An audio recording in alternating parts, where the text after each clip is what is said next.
President Trump says he won't be turning against the country. Yesterday, the president was blunt about his reasoning. Being friendly with the Saudis is in the interests of the U.S. economy. I'm not going to tell a country that's spending hundreds of billions of dollars and has helped me do one thing very importantly, keep oil prices down so that they're not going to $100 and $150 a barrel. Right now, we have oil prices in great shape. I'm not going to destroy the world economy, and I'm not going to destroy the economy for our country by being foolish with Saudi Arabia. The president continued down that path today, tweeting, quote, "Oil prices getting lower. Great. Like a big tax cut for America and the world. Enjoy. $54 was just $82. Thank you to Saudi Arabia, but let's go lower." Nigel Farage is a former leader of the UK Independence Party and the driving force behind Brexit. He joins us from London. Nigel, the Saudis, even though the highest level of leadership in the country was implicated in this murder, appear to have gotten away with it as far as the world is concerned.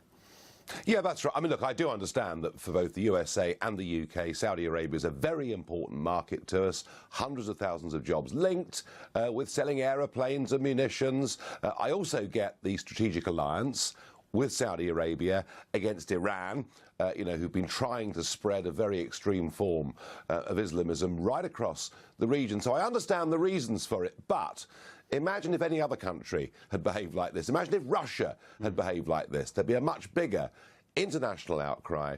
And my real problem, Mark, is that in the wake of the Syrian crisis, Saudi Arabia did not take a single refugee or displaced person, but were happy to fund the building of 200 mosques in Germany. And what we have seen is Wahhabism being spread using Saudi money. So fine, let's go on doing trade. Let's go on having strategic alliances, but let's not be frightened to be critical of some of the things that Saudi Arabia does. Yeah, Saudi Arabia's principal export isn't oil, it's actually ideology, and the oil just enables them to spread that ideology around the world. But basically, 15 Saudis killed 3,000 Americans on 9/11. Nothing really.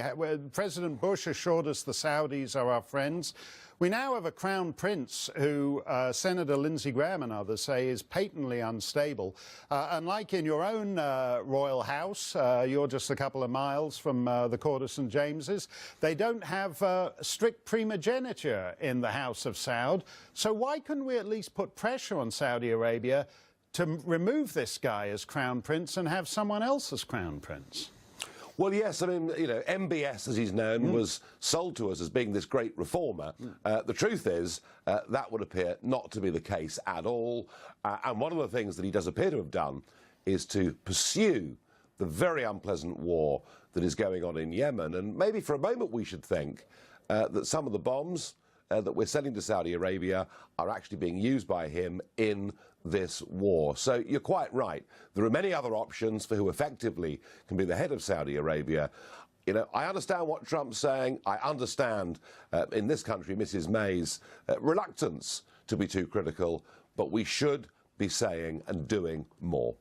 And we should also be clear, too, that Khashoggi is being presented as a sort of hero of journalism.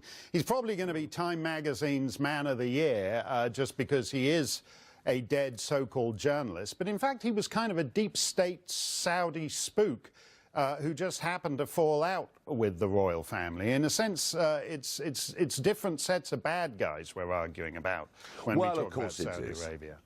Of course it is. But don't you think actually the truth is all through the Middle East, whether we look at Iraq or Libya or Syria, we keep on playing this game of saying who are the good guys and who are the bad guys, and more often than not, we tend to get it wrong. It's the old CIA line. He may be an SOB, but he's our SOB. Exactly. It's actually, the truth is the other. He may be our SOB, but he's still an SOB. Nigel, thank you, and happy Thanksgiving. I know they don't have it over there, but have a turkey on us. I'll celebrate it. Thank you. Tucker will be back. Pumpkin pie in London. Don't want to think about that. Tucker is back after the break. He'll sit down with the author of a new book ridiculing America's tech